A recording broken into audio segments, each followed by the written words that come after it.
Okay, back with another Whippet update. As you'll see, the chassis is sitting on some wheels, but we'll come back to that in a minute. Over the last couple of months, I've had a talks with multiple people, repair certifiers, what we call LVVTA or low volume vehicles for modified vehicles here in New Zealand, and a friend that does warrants in regards to the broken and missing wood, the rotten wood. There was rotten wood in the back over here. Pretty much every single piece of wood in this car has to be replaced. There was borer in one lot which I had to spray, just so that nothing else ended up in the frames of the garage while I'm doing all this. So that pretty much decided it with me. As much as the purists are going to hate me for this, to get this back on the road and walk away with a $15,000 to $20,000 car as a restored vehicle, it's just not going to happen. So I will be going down the street rod route with this thing, because at least if I can drop 30 or 40 in it to get it going, it's going to be worth 30 or 40, and it will keep it as an original 1930 Willy's Whippet on our registration papers as well, and I can keep the original plates that came with it, which were issued to the vehicle back in 1963 or 4, I think it was. So yeah, to that effect, you can see I've been playing around here with some front suspension stuff. That is out of a 04 Mazda RX-8. As you can see, I've chopped it already, and I've been playing around. I've removed the front subframe. I've kept it. I'm going to remount it, but I've had to kind of cut it all just to get all this sitting in here. So that's sitting just over there, and yeah, that'll mount back in here later. But my thought is, my lower arms down here are going to mount to the wing that the crossmember normally mounts to, and then everything's based off there. So for this RX-8 chassis or front subframe, I've had to whack 165mm out of the middle of the thing. Don't worry, I'm not keeping this. This is just so I can template everything up and keep the ratio between there and there, there and there, there and there, everything like that is all the same. But now that I've got it kind of sitting roughly in place, I've got it sitting on a set of spacies from or wheel savers, what do you want to call them, space savers from a ASX or Mitsubishi ASX. I have about 190, 170, somewhere around about there, ground clearance between the ground and the bottom of the chassis rail. And yeah, that's, well, sitting on some camber. The upper arms have moved, but yeah, I've basically taken 165mm out. I'm within plus or minus 5mm of everything as it is sitting there at the moment. I can't get enough movement because I've got brackets on the inside of all this framing, which is just hitting on that. So once I start making up new brackets, I plan to come from here up, around, back down to there, up here and across to there, times 4, giving me my upper wings,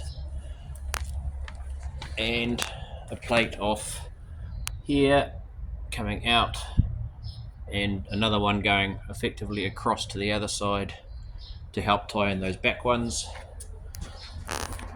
It'll give me all the camber caster, gives me vented, cross-drilled, slotted rotors.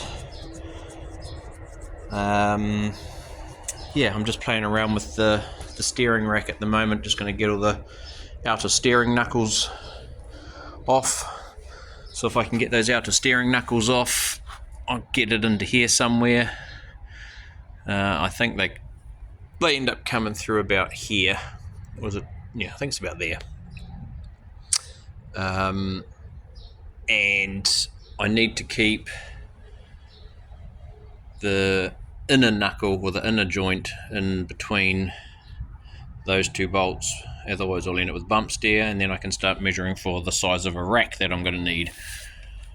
I simply can't get 165mm out of this RX8 rack because it's an electric power steer, so I can't take pistol out of here or there or there, because everything is just like a cast thing. So I don't see how I'm going to get 165, and I doubt I can take 165 out of where the motor and the pump is.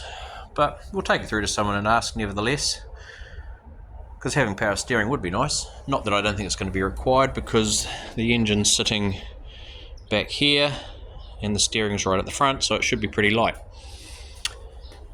For the rear, I do have a Mazda RX-8 rear end, currently sitting on some Mitsubishi Outlander space savers.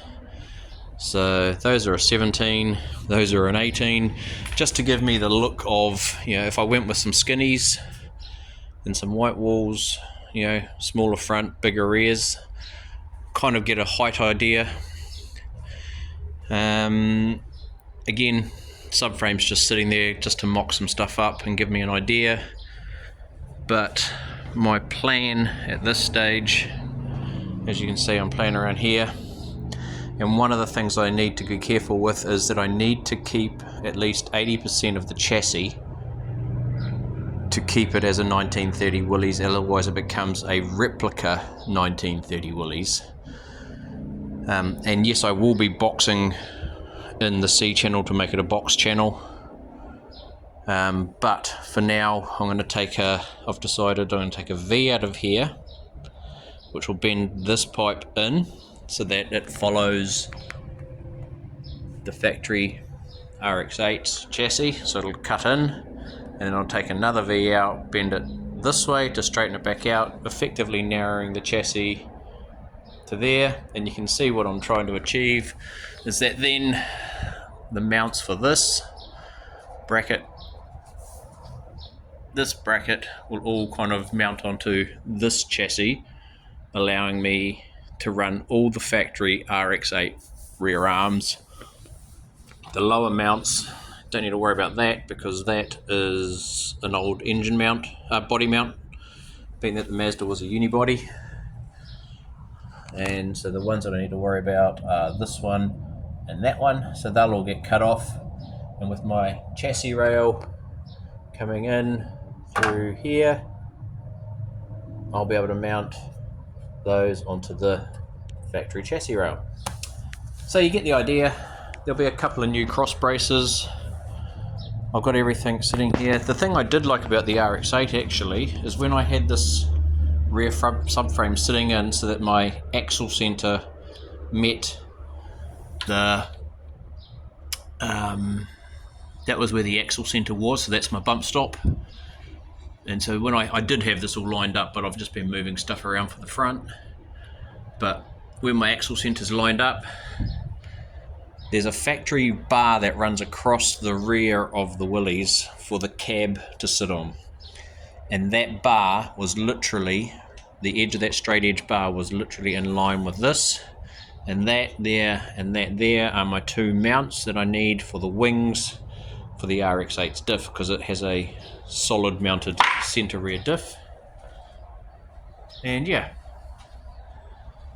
independent arms. So once I get the fronts a bit more sorted out, some brackets made and everything tacked in, I'll start cutting up and bending and shaping and changing all of this, and then we can worry about what we're doing there. The only other thing I'm thinking about doing is, because that floor has to come out of the Willys body, or the wood has to come out, I'll take that out as the next thing once I get this all sitting down. The bottom of where that door is down there will actually sit on the bottom side of that rail, so it's going to be sectioned 4 inches. So the body's going to drop 4 inches over the chassis, so I'll end up with quite a good ground clearance, quite a low height, and probably end up fenderless because of the sheer cost of trying to remake those guards, or not remake them, repair them. So yeah, watch the space. That's where we're going. I'm sorry to all the purists, and it's now going to become a 1930 Willys street rod, fenderless.